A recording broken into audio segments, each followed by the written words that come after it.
siguro sa nangyayari sa ating Vice President, nagkakaroon siya ng, I think she's being overwhelmed by anger and hate.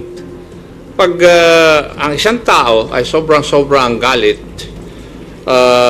nawawala siya sa sense of decency sa aking paningin. And sometimes, yung how you manage yung hate sa yung katawan at saka yung nasasaktan ka, it's also a test of your character. Di ba?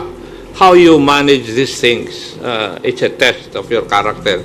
So in the case of the Vice President, ay lumalabas po yung flaw sa kanyang character kasi natatalo ng kanyang galit. Talagang nanlilisik. Parang galit na galit sa mundo. So yun lang. Kaya talagang question ko po kung talagang okay ba siya. Pero the people have seen the interview. So parang may something. Ewan ko. Oo. Parang punong-puno ng galit saka parang parang yung mga lumabas sa ating mga pahayagan para talagang parang hindi ko alam kung may meltdown o may problema na nangyayari right before our eyes during the press con.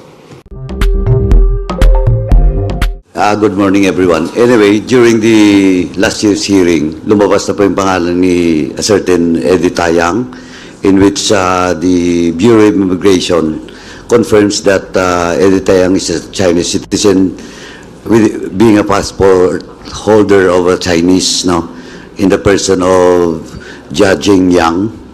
And he was also involved in the sale of properties for Mexico, the LGU of Mexico, Pampanga, and also involved in the corporation, the Empire 999, the Sunflare, and Mexico 999 and Empire 999 and Sunflare. Eddie Tayang involved in those corporations in which well, in fact, he was cited in contempt, I think if my memory serves me right, that was November of last year pa. And until now, he is at large. And having transaction with the LGU of Mexico, Pampanga, particularly during the time of Mayor Tumang. In addition also to the names mentioned by Congressman Paduano, a certain Willie Ong also have acquired hundreds, based on our records, we have 300 land titles registered under his name. And Mr. Willie Ong has likewise been identified as a Chinese national. So he organized a corporation called Empire 999, and there are also acquisitions under his name. So yan. And then Tony Yang, the brother of Michael Yang. Sir, can you give us an estimate kung gaano kalaki yung halaga ng mga properties na nabili ng Chinese nationals? As of now, we cannot yet, of course, the actual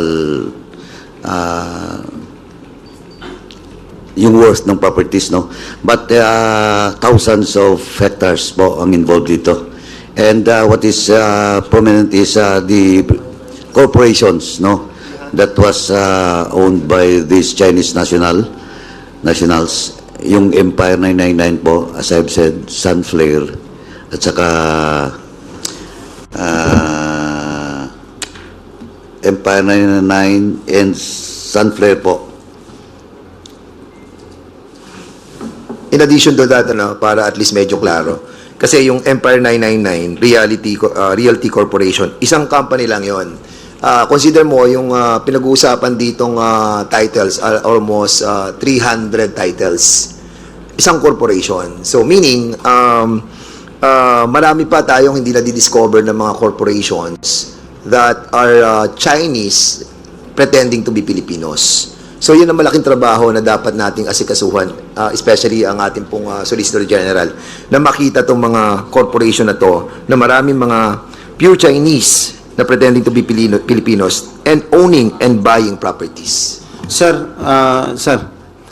just a clarification, Chinese lang po ba? Walang mga Filipino officials na naging kasabwat nila para mabili yung mga property na yan? Diyan sa sinabit ninyong documents sa Solgen? Hindi, katulad Hello. Ay, ikaw na, brother. Sige. As I've said, particularly with the transaction between Eddie Tayang and the sale of property which is worth 79.5 million in Mexico, Pampanga, the person of interest involved here is the former mayor, Mayor Tumang, Tede Tumang. Alam po naman natin na he was already dismissed twice by the Office of the Ombudsman. So, kung Filipino po, lahat na mga properties that was sold to Mexico, Pampanga, kay Mayor Tede Tumang po, at saka yung mga some of the employees, particularly Roy Gomez, no, is involved and until now also at large. And doon po sa sale ng property with regards to the warehouse that where the shabu was discovered doon po sa Mexico, ang involved din po dito yung kapatid ni Mayor Tumang at the same time si Mayor Tumang po on the sale of that property with regards to that warehouse. So those are the Filipinos which is in collusion with these Chinese nationals. Hi. I think let me emphasize also no na ito sila ay nagpanggap ng mga Pilipino. Gumamit sila ng mga peke at mga spurious na mga dokumento na magpapatunay na sila ay mga Pilipino. Until after we have discovered na sila po ay mga Chinese nationals. Meron din po sila mga ginamit na mga dummies, no? Na mga Filipino, apparently Filipino-Chinese. No? Nandyan ho yan sa ating mga listahan. So makikita po natin na ito ay panlilin lang no sa atin no dahil talagang gumamit sila ng mga dokumentong pagpapanggap na sila ay mga Pilipino. Sir, saka in addition to that, kailangan very critical tayo doon sa PSA, saka doon sa local civil registrar. Very particular tayo doon dahil doon tayo doon na lang yun ang ginamit ng mga Chinese. Ang PSA, nag-relax sila doon sa requirements nila para sa birth certificate. Also doon sa mga local civil register. Kaya, yun nga, sana itong ating pong Solicitor General have to look deeper doon sa problem ng PSA sa local civil register. Sir? Ay. Of course, we'd like to acknowledge also the presence of our overall Vice Chair, Congressman Romiaco. Good morning, Chairman. Yes, Mela. Sir, tanong ko lang po, from the side of Office of the Solicitor General, ano pong masasabi nyo dito sa mga itinurn over na dokumento ng Quadcom at moving forward, ano po ba yung magiging proseso nyo rito?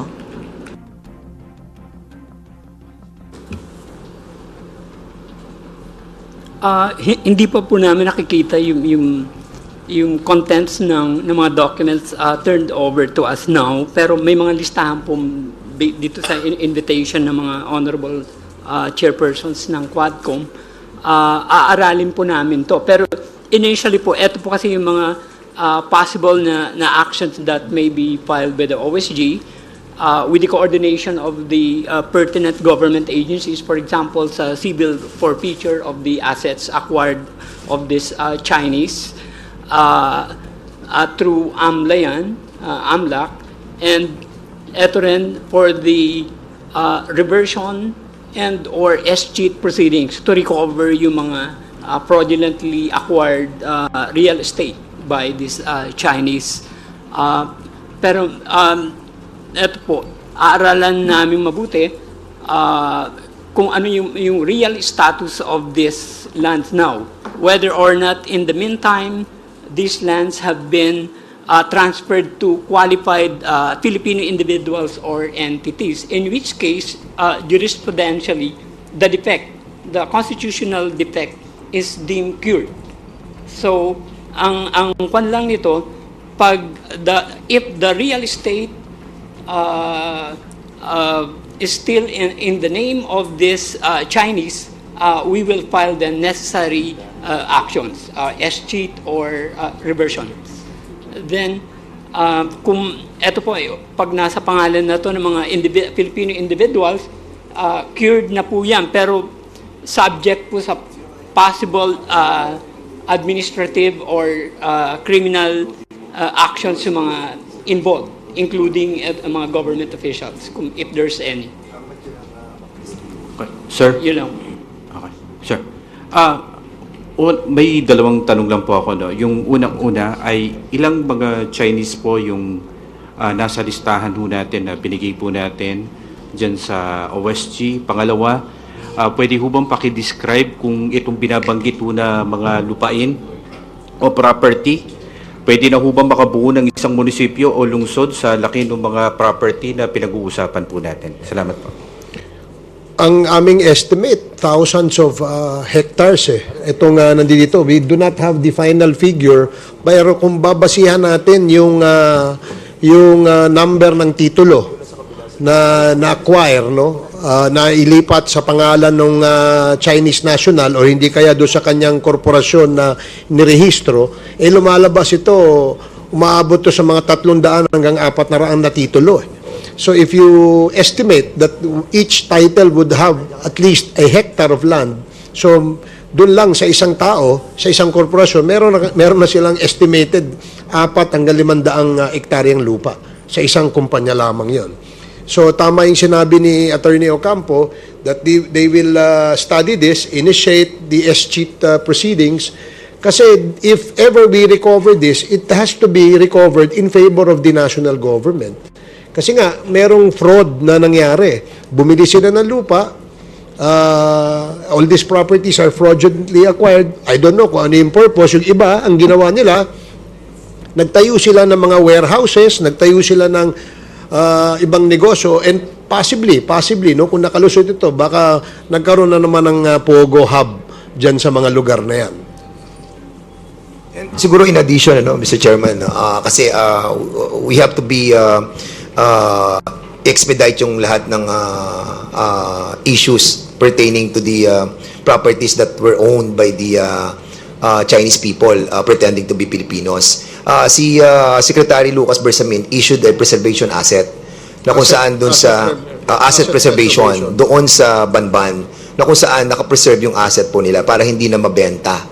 Now, sana yun nire-request natin sa Solicitor General to coordinate with the Executive Secretary in order to have to issue agad yung ating asset of preservation while they are doing yung mga documentary documents that need to be done para makapag-issue sila ng mga preservation of those all assets, no. Maganda yung ginawa po ni Secretary Lucas Bersamin. Sana magawa din po ng ating Solicitor General. Chairman? Yes, anyway, doon po sa number of Chinese personalities involved, ang most prominent, of course, is Eddie Tayang and Willie Ong. But in those corporations mentioned, particularly Sunflare, which is based in San Simon, Pampanga, and Empire 999, which is based in Mexico, Pampanga, if not all, most of those incorporators are Chinese. Now, in the case of properties, sabi nga ni OSG kanina, na-cured, there are one case, no? Isang case po, property of Eddie Tayang, in which it was claimed to be his residence in Mexico, Pampanga, and it was bought by a certain Rodingo. But when he was invited during the hearing, in good faith, he bought that property, and he's very much willing to cooperate po doon sa process, legal process with regards to those properties, no? Isang property lang naman po yun. And we hope that some of those properties are still nakabitin po, no? That's why we have to move fast so that all those properties will be reverted back to the government. Thank you po. Okay, we'd like to acknowledge also the presence of our Deputy Speaker, J.J. Suarez. Good morning, DSJJ. So, Sir, clarification uli. Yung mode ng pagbili ng mga properties na yan, paano ang natuklasan ba ng Quadcom through money laundering, cash ba yan na binayaran, yung pera ba ay galing sa proceeds ng drugs, paano? At saka pogo pala. patuloy pa rin yung ating investigation dyan. No? As far as paano sila nakapag-acquire, of course, they possess fraudulent documents pertaining, saying that they are all Filipinos. Kaya regular, no? Mayroong presumption of regularity do sa kanilang pag-acquire nito mga properties na to. Now, nasa proseso po ngayon ng Quadcom ang pag-determine whether ito bang mga ginamit na pera pambili ay isang paraan para makapag-launder o makapaghugas sila o makapaglaba, no, in layman's language ng kanilang pera, no, that hopefully we will be able also to discover kung ano yung source ng pondong ito.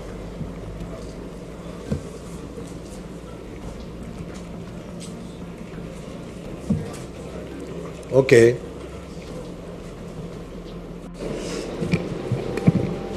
Sir, sorry. Kung tanong ko lang, sakaling magsusulong tayo ng panukalang batas, ano po ba ang nais nating isulong ng Quadcom, especially dito sa pag-acquire ng napakaraming mga land titles ng mga foreigners? And then, ano po ba yung pananagutan ng PSA, lapses, dahil nga nabibigyan kaagad ng mga birth certificate po itong mga banyaga? Thank you. Well, dun sa pag-acquire nila ng property bilang foreigner, nasa constitution po yan. So, hindi na po siguro kailangan gumawa ng batas because there was a clear violation of the provision of the constitution. Pero doon sa PSA, yan po ang aming pinag-aaralan sa ngayon. No? Kailangan maging mahigpit yung requirements para bago sila mag-issue ng certificate of live birth. Lalong-lalo na doon sa mga nag-a-apply under the policy of late registration. Kasi karamihan dito sa mga Chinese na ito ay late registration. So, doon pa lang dapat magtaka nga tayo 18, Alice Go, for example, 19 years old na siya nung nag-apply siya for Filipino citizenship. Sabi niya, late registration dahil daw lumaki siya sa farm, hindi na asikaso nung kanyang mga magulang, no, yung pagre-rehistro sa kanya. Kaya nga, isa yan sa tinitingnan nitong Quadcom. Kasama diyan yung ating local civil registrar. Kasi ang endorsement nanggagaling sa kanila bago yan umakyat doon sa PSA. So, tinitingnan din natin in these two agencies kung ano ang pwede nating gawin na mga batas, no? O panukalang batas para higpitan natin yung pag-implement nila ng mga pulisiyang ito. To add, no, actually yung problema lagi dyan, yung defense ng PSA, first, binabalik nila doon sa RCR because they're just receiving the documents coming from the local civil registry. Now, second na defense lagi nila is ministerial daw yung role niya. That's why during the hearing of public accounts, nilaw po natin na dapat we have to do something about it. We have to legislate laws that will make sure na hindi na po lulusot itong mga kasong ganito. Not only Alice Go, in the case of Eddie Tayang, kalaya mo, 1983 siya pinanganak, yung registration na dito sa Filipino citizen after 23 years o 21 years, 2004. So, doon po sila nakakalusot. Kaya kailangan we have to legislate laws na siguro po natin hindi ito lumusot in the future yung mga ganito pong kalakaran. Saka in addition to that, kasi yung PSA, meron silang service provider para doon sa kanilang automation doon sa ating pong tinatawag po nating registration, no? At ang service provider nila for so many years, no? I think 10 taon na yung service provider na yon. And they spend like, I think, if I'm not mistaken, during the investigation namin, wala pa sa Quadcom to. If I am right, kung hindi sa dangerous drug, sa public accounts, na mention doon yung contract. Ang contract na inaabot ng PSA, no, doon sa service provider nila, almost, I think, if I'm not mistaken, 5 billion.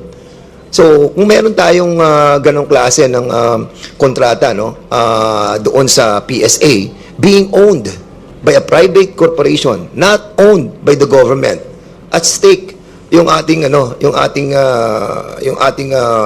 tinatawag na mga profile ng bawat Pilipino na dumadaan sa kanila. And I think the Solicitor General have to check on this as well. Yung contract ng PSA doon sa Unisys. Unisys ang kontrata nila eh. At sa Unisys, according to the federal investigation that was conducted in the United States, meron silang case against this Unisys Corporation. We tackled this in the committee, and I think it is imperative on the part of the Solicitor General to look into this. Sir, just a question. Yung pagpasa ng documents sa OSG, does this mean that the Quadcom has finished tackling yung issue ng illegal drugs saka yung mga warehouses na allegedly owned by Chinese nationals? No, hindi pa. Ito lang yung aming nakita na I think sufficient and substantial na yung aming investigation na nagawa dito sa particular na Chinese national na ito at saka yung kanilang corporation, no? Yung Empire 999, Mr. Willie O, Mr. Eddie Taiyang. So we feel that immediately we have to initiate the forfeiture proceedings nang sa ganun, hindi na po tayo maisahan. Baka maibenta ho yan eh. Kagaya ng isang property ay naibenta, yung 6 hectares yata nabenta dun sa Mr. Rudingo. No? Buyer in good faith siya. Akala naman niya, Pilipino yung kausap niya until we discovered that hindi pala ito totoong Pilipino. Sir, sir, this is not part of the partial committee report po, or this is part of the partial committee report? Hindi pa ito yung kasi we're still writing the partial committee report, and eventually baka itong linggo ito, baka next week siguro we will be able to turn over the partial committee report to the agencies concerned. Ito ay nakita lang namin that there is an urgency. Kasi nga, baka biglang maibenta to bukas, no? I remember, yung kay Empire 999, investigate natin yon ng October last year, di ba? Yeah. Oh, yung pagdating ng mga bandang March and April, naibenta niya yung property. So, medyo gusto natin sana, merong tayong urgency dito.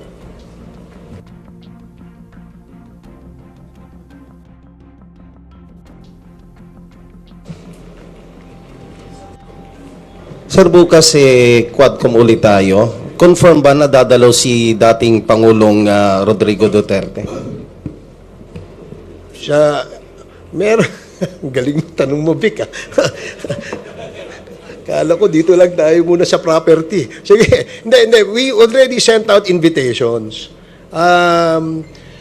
Nireiterate lamang natin, kasi nga yung dati, na pinadala natin, kundi ako nagkakamali, during our second or third Quadcom hearing yan, napadala natin yung mga invitation yan, pero walang tugon, walang, that's why we reiterated.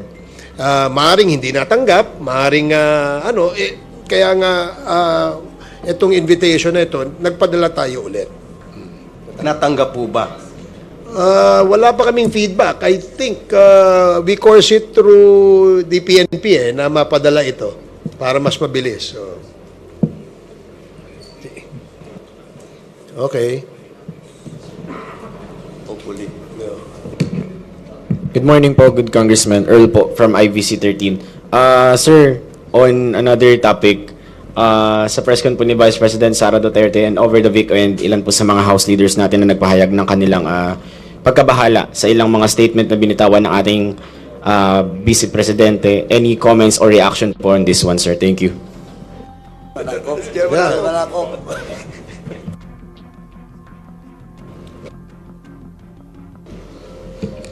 Yung sa akin talaga, gusto kong tanungin kung okay lang ba siya eh.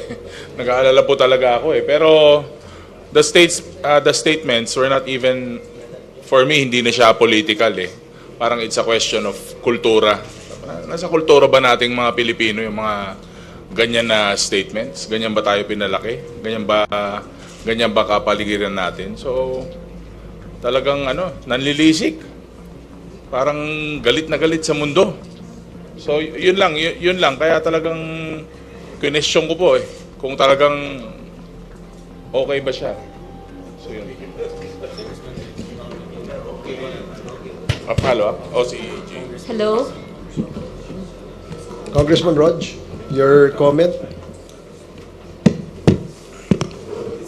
Well, I have to agree with si Congressman Ortega. I think it's a cultural issue, especially yung relation to dun sa disgraceful yung bangkay.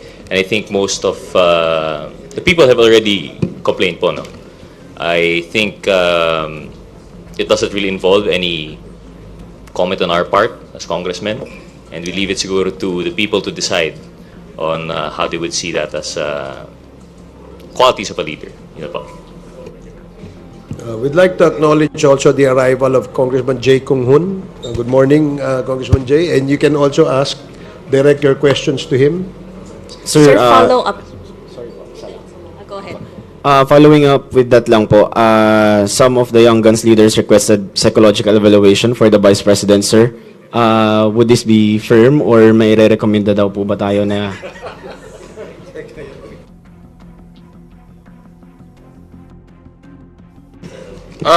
Suggestion lang naman yun. Hindi naman, una-una, hindi rin naman ako pwedeng magrekomenda at wala rin akong kilala.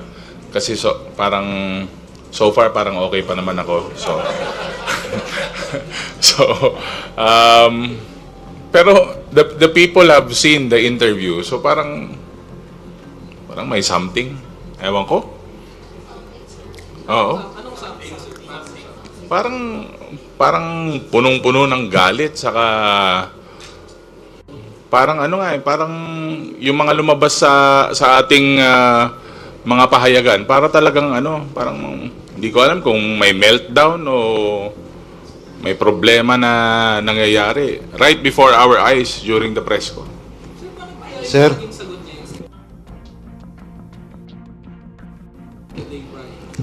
Yung kasi yung yun ang lalabas sa news juicy So, dito naman sa Quadcom, from the start, we've been evidence-based. Kung ano po ang mga lumalabas sa aming legislative inquiry, very clear po yun na yun po ang lumalabas at napapalabas po sa social media. But, again, baka it's another diversionary tactic. Sir, sabi ni Attorney Sal Panelo kanina sa interview, hindi naman daw publicly sinabi ni VP Sara yon, parang sa group chat lang daw yon. Doon sa sinabi na huhukayin nyo, yung paghukay. Hindi, magaling talaga siya sa ganun. Yung kasi siya yung official interpreter dati, nung dating Pangulo. So malamang ginagawa na rin niya dito ngayon. Sir, you mentioned parang punong-puno ng galit. Pwede bang? Yes. Sorry.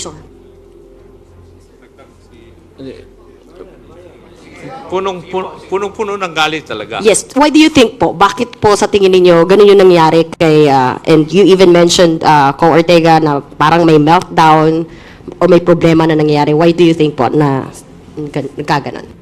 Well, siguro sa nangyayari sa ating Vice President, nagkakaroon siya ng, I think she's being overwhelmed by anger and hate. Pag ang isang tao ay sobrang galit, nawawala siya sa sense of decency sa aking paningin. And sometimes, yung how you manage yung hate sa yung katawan at saka yung nasasaktan ka, it's also a test of your character. Di ba? How you manage these things, it's a test of your character. So in the case of the Vice President, lumalabas po yung flaw sa kanyang character. Kasi natatalo ng kanyang galit. Yun po yung aking nakikita as far as this representation is concerned. Maraming salamat po. Sir, ay, hello po. Parang ang hugot po ni VP Sara, yung ginagawang pagkalkal doon sa kanyang confidential fund, yung paggamit ng pondo ng kanyang office ng Kamara. So ang House of Representatives po ba kayo, magbabago ba kayo or mag-a-adjust ba kayo, maghihinay-hinay ba kayo sa pag-iimbestiga sa kanyang paggamit po ng pondo? Sa ganang amin, the performance of one's duty should be the primordial consideration. Trabaho po namin yun eh. And therefore, dapat walang let up to show what really happened and so far as the confidential funds of the Office of the Vice President and the Department of Education when she was still the Secretary. Kasi pag magbibigay po kami ng leeway, hindi po na yata in accordance with our mandate. Ganun po ang paningin namin doon. Okay. Sir, Before that, we'd like to acknowledge the presence also of our Senior Deputy Speaker, Dong Gonzales. Good morning. Okay, continue. Sir, yung dito sa nakita nyo na sabi nyo nga may meltdown, kakaiba, yung galit, ganito, ganyan. May nakikita ba kayo na parang signs ng psychological incapacity dun sa nangyari kay Vice President dun sa press con niya? I think we would not be in a proper position to determine that. Siguro, it would be recommended that she should see a psychologist or a psychiatrist. Kasi sila po ang expert dito eh. Hindi po kami.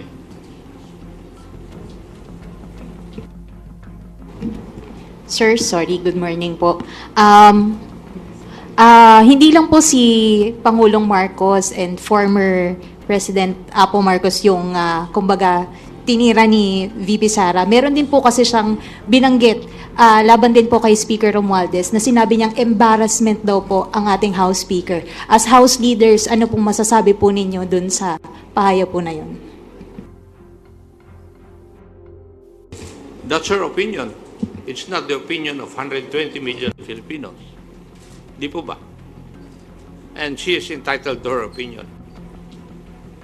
Sir, follow-up lang. Kasi yung embarrassment po is stemming from doon sa sinabi ni VP Sara na tumanggap daw po ng suhol si Speaker Romualdez. Do you know anything about this? Or what can you say about this po?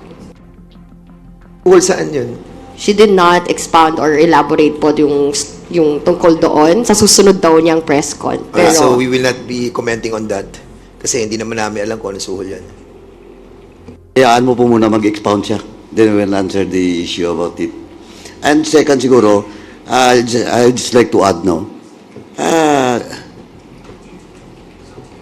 Just like what we have done with the Office of the Vice President, giving due courtesy to that office, ang unsolicited advice po is the Vice President should also give due courtesy to the office of the President and of course to the late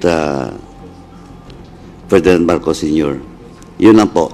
Kasi well in fact, for the record, napakaganda na pong binigay naming courtesy sa kanya nung she was invited during the Good Government Committee hearing.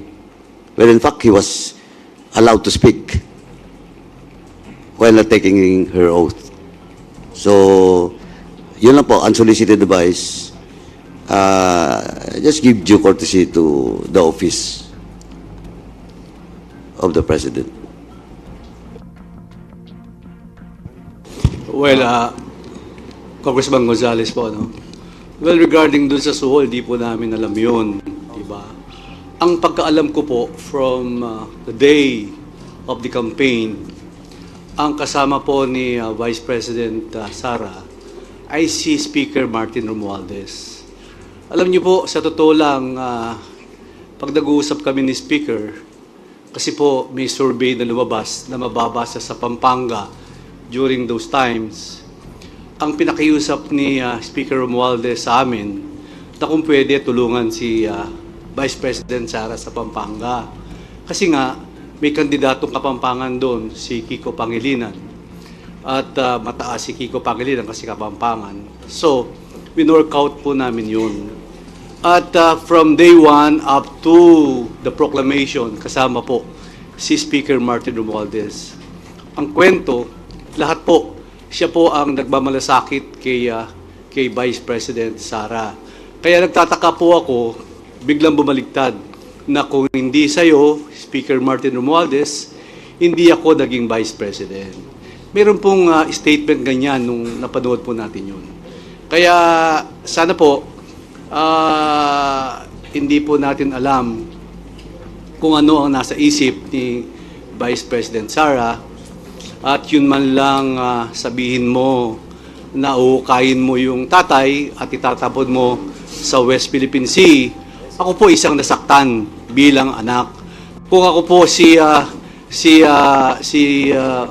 Senator Amy Marcos, sinabi sa tatay ko yon, palagay ko, hindi na po kami pwedeng magkita at mag-usap sa panahon na yon. Sasabihin ko, ibang klase na to, ibang usapan na to. So, sana po walang ganyang usapan.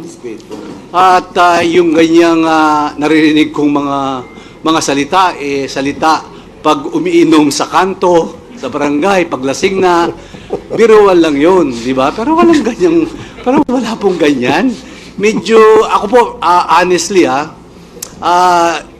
after yung press conference niya, meron po, nasa palasyo po ako, birthday po ni E.S. Bersamin. Pero gusto kong sabihin sa presidente, pero hindi ko po nasabi, kasi baka ayaw po niyang marinig yun. Pero deep inside in my heart, ako po talaga nasaktan doon sa sinabi niya. Because I'm also, anak po ako eh.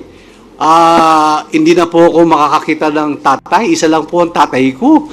Tapos sasabihin po sa tatay ko yun, uhukayin niya at itatapon niya. Palagay ko napakasakit po nun. So bilang isang Kristiyano, bilang isang batang pinalaki sa maayos, palagay ko foul po yun. Salamat po. Thank you.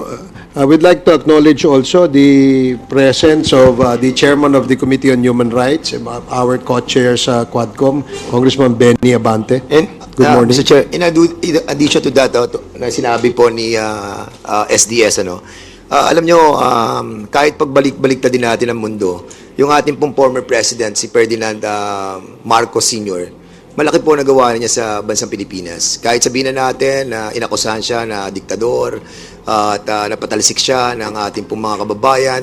Pero at the end of the day, we have to accept that he made a lot of things for the Filipino people. At yung pong pagsasabi na huhukayin siya at itatapos sa West Philippine Sea, medyo parang sa mga nagmamahal, lalo na yung mga Marcos loyalists, na nakita natin na talagang pinaglalaban yung ating pong dating Pangulo, napakasakit po nun. And we have to be careful with our statements, kasi hahabulin tayo ng panahon at pagkakataon. Like for example, yung ginagawa po na statements ng ating pong dating Pangulo, si Rodrigo Roa Duterte, ngayon hinahabol na po siya ng sitwasyon. We hope that this will not happen to the Vice President. But definitely, somebody might file a case against her. At nobody can prevent that dahil nga wala namang immunity ang ating pong Vice President. Masakit po yung mga ganitong klaseng salita na hindi naman po dapat nasabihin na nanggaling sa isang opisyal ng ating bansa. Sir, clarification on the invitation kay former President Duterte. 18 pa po yun, October 18, yung reiteration ng invitation ninyo. Meron na po bang feedback from the PNP kung na-deliver man lang po doon sa bahay itong, at may nag-receive nitong invitation? And second question, kung meron ding reiteration ng invitation kina Senator Bongo and Senator De La Rosa?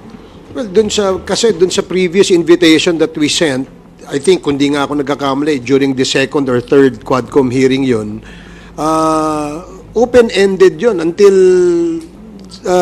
we conduct these hearings. Open invitation po yung aming invitation. We only had to reiterate Kasi para matagal-tagal na rin yun. This is already the 9th and going to be the 10th hearing of the joint committee hearing. So that's why we had to send and reiterate the invitation. Pero I understand may sulat din po kayo kay CIDG Chief Yes, we to did. Oo. ensure na may magre-receive, may feedback na po. As we speak, wala pa kaming nakukuhang feedback. But we had to course it through the PNP kasi sila ho'y nakakalam ng address doon sa area. And we always do that naman every time we send out invitations to personalities outside of Metro Manila. Ako, magandang umaga po. Habol ko lang po, hingi lang po na reaction dun sa parallel investigation na gagawin ng Senate dun sa EJK tsaka drug war. Well, kami, I'm sure narinig nyo na yung aming opinion tungkol dyan. Kami sang-ayon din kami dyan. No? In fact, mas maganda nga na magkaroon din ng isang parallel investigation dahil wala namang prohibition sa aming rules. And because of merong ganyang klaseng parallel investigation, we do expect that in sync ang lower house at saka ang Senate dito sa usapin tungkol sa EJK. We really have to come up with a law, no, para matigil at hindi na mangyari po itong mga ganitong klaseng extrajudicial killings. Now, my opinion, I'm sure my colleagues here, my co-chairs, meron din silang sariling opinion. Ang opinion ko, kung merong ang Senate, meron din ang House, ba't hindi dala natin pag-isahin? Parang BICAM. Ang dating, isang joint committee hearing, nandyan ang Kongreso, nandyan ang Senado, at nandyan yung ating investigation. No? I think, mas malawak, mas komprehensibo, at siyempre, mas maraming mga intelligent questions na maitatanong ang mga membro nitong committee ito. So it has to be some sort of a joint, every time may SONA, di ba? Meron tayong joint session. Ito, ganun din gawin natin. Mas maganda sa tingin ko. I don't know. Sa tingin ko, priority ito ng mga mambabatas Kaya kung uunahin nila yung personal na interes sa pamamagitan ng pagsabi na may kampanya kasi kaya wala sila, isa sa kanilang mandato at obligasyon ay itong ating ginagawang conducting an investigation in aid of legislation. Yan po ang aming trabaho. Yung produkto ng aming komite ay pinag-aaralan at pinag-iisipan po yan. Saka lalo na, Mr. Chairman, no, para mapabilis. Remember, 2 weeks ago, nag-file kami ng 2 bill. No? Yung pong declaring EJK as a heinous crime at yung isa ng pag-stop ng POGO. Now, kung hindi magiging sinking yung upper and lower house, pagdating sa ganitong klase ng investigation at bills na pinal natin, by December, ang order ng Presidente tigil. Kung hindi natin mag-aaprubahan yung POGO bill na we filed together with the upper house, mababaliwala po yung ating pong ginawang submission or filing of that two bills. Mas maganda po, para mapabilis po yung ating pong kilos, ay magsama na po ang Senado at ang Kongreso. Habol ko lang po. By the way, ipopropose pa namin yan kung ano ang masasabi ng ating Senate President at saka ng ating Speaker of the House. No? It was just an idea na tinitingnan natin kasi para masabi na impartial itong investigation na to dahil tayong lahat, bawat Pilipino ay naniniwala na kinukundina natin ang mga pagpatay. Wala po siguro magsasabi dito na natutuwa sila mayroong pinapatay, di ba? So dahil nga ganito kalawak itong usapin na ito at itong usapin na ito ay isang usapin of national importance, therefore ang Kongreso, ang Senado at ang lower house ay dapat magtipon para talakayin itong usapin na ito at gumawa ng solusyon nang sa ganon ay hindi na maulit ito. Habol ko lang po, ibabalik ko lang ng konti doon sa kanina. Bukod po ba doon sa pagbili ng lupa, meron po bang ginamitan ng ibang peking birth certificate para makakuha halimbawa ng gun license tsaka ng driver's license? May ganun po bang nakita yung Quadcom? Hello, lahat po. It all started with LCR and PSA. Pag may PSA na po, papasok na po yung LTO. Lahat na, and that includes passports. So lahat ng mga government IDs and passports, doon talaga nagsimula doon sa LCR at saka sa PSA. So meron pong na-discover na ginamit yung pagkuha ng gun license, ginamit yung peking birth certificate? I think sa case ni Tony Yang, kay Tony Yang.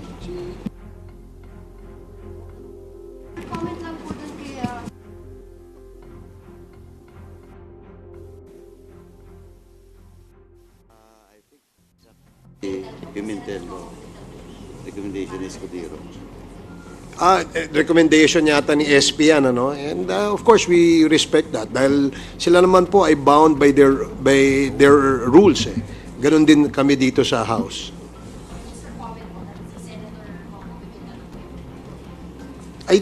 Well, kasi hindi pwedeng siguro, naisip nila na hindi pwedeng si Senator Bato because he's being implicated, no? Bilang chairman ng Committee on Public Order and Dangerous Drugs sa Senate. That's why siguro naisip ni SP na ilagay sa Blue Ribbon at si Senator Coco Pimentel mag-delete. Sir? Hi sir, good morning po. Rose po sa UNTV. Sir, we're preparing 2 scenarios tomorrow for the Quadcom hearing. Kung mag-a-attend si dating Presidente Duterte, how do we prepare for it? At kung hindi siya dadalo, what do we expect? Do we have new witnesses to present that will corroborate the reward system of the anti-drug war? That's a good, tough question. But the chairman of the Committee on Human Rights will be able to answer that. Congressman Benny. Magandang umaga po. Sorry sa pagiging late. Anyway,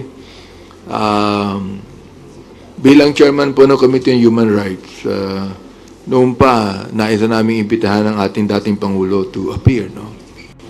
Not a person na inaakusahan namin, kundi bigyan ng linaw talaga ang lahat ng mga bagay na ito. Particularly yung EJK.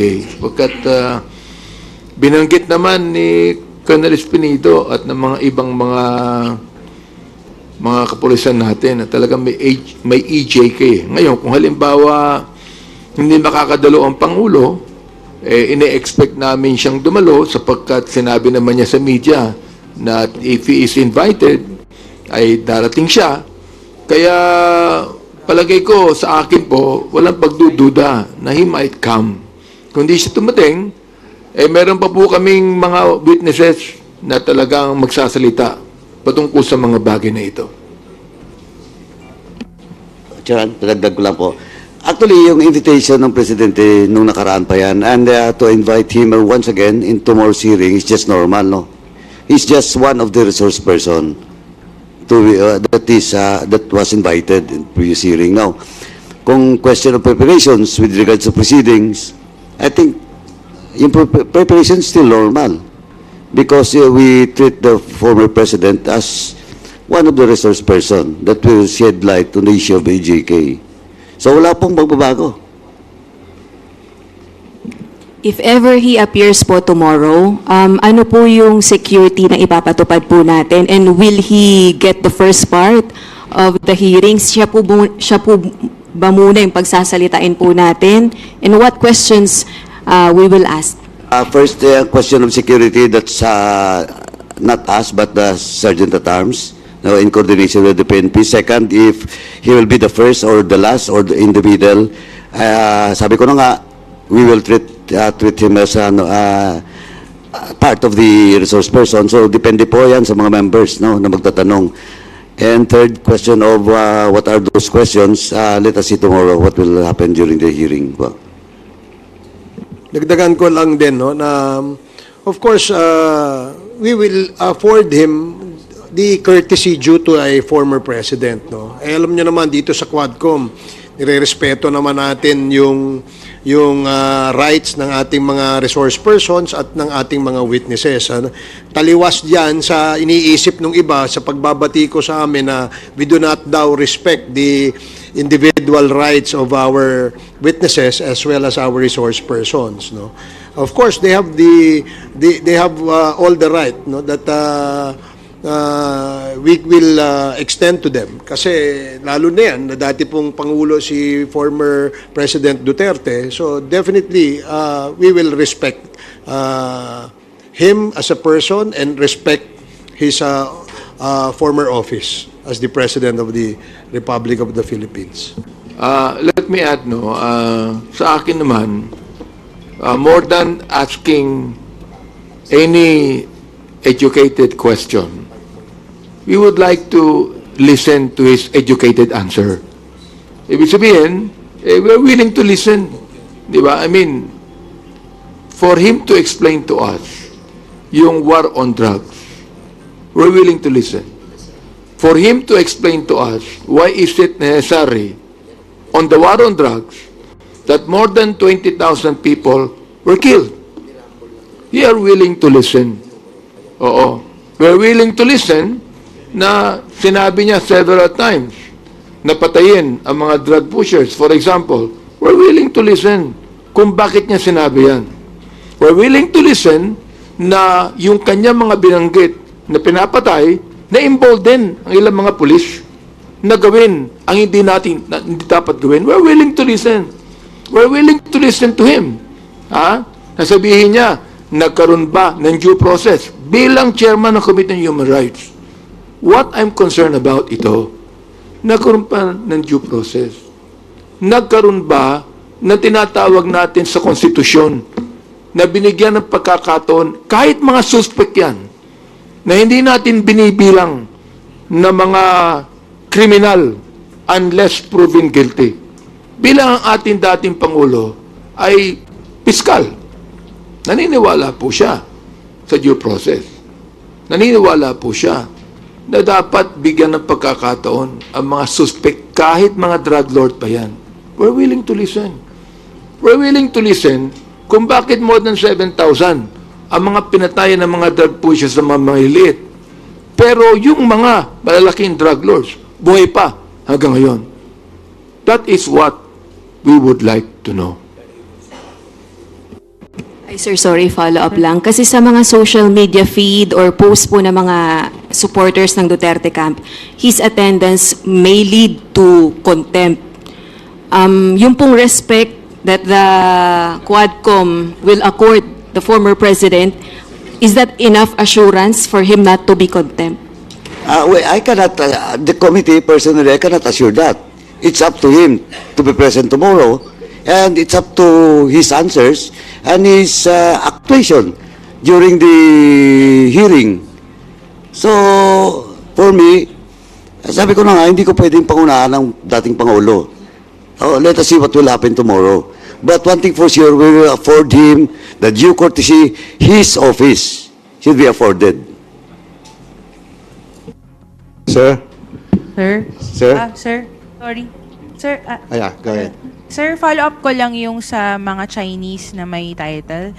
Meron ba may narinig ako baka mali lang ako, Tony Yang, the brother of Michael Yang, kasi meron ding ID Tai Yang. ID Tai Yang is same as Tony Yang. No.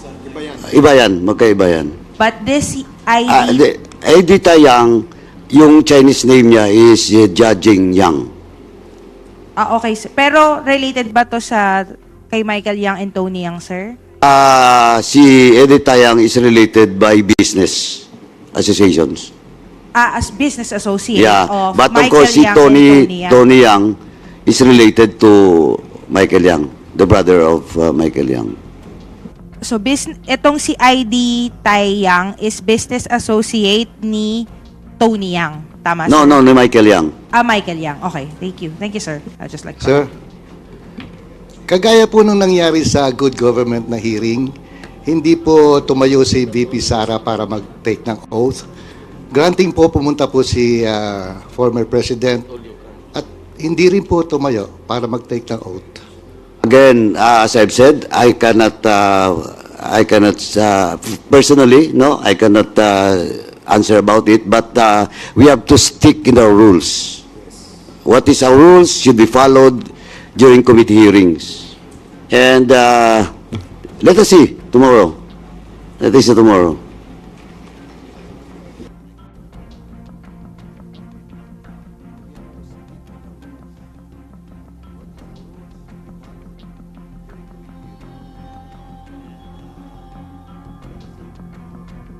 Bakit ang konti ng mga tanong nyo, himala? Okay, sige, okay. So, maraming salamat sa ating mga kaibigan sa media. Thank you. Yeah, you still have one more question, Rose? Okay. Sir, magko-comment lang si Rose na parang namumula po kayo. Hindi, walang tulog eh.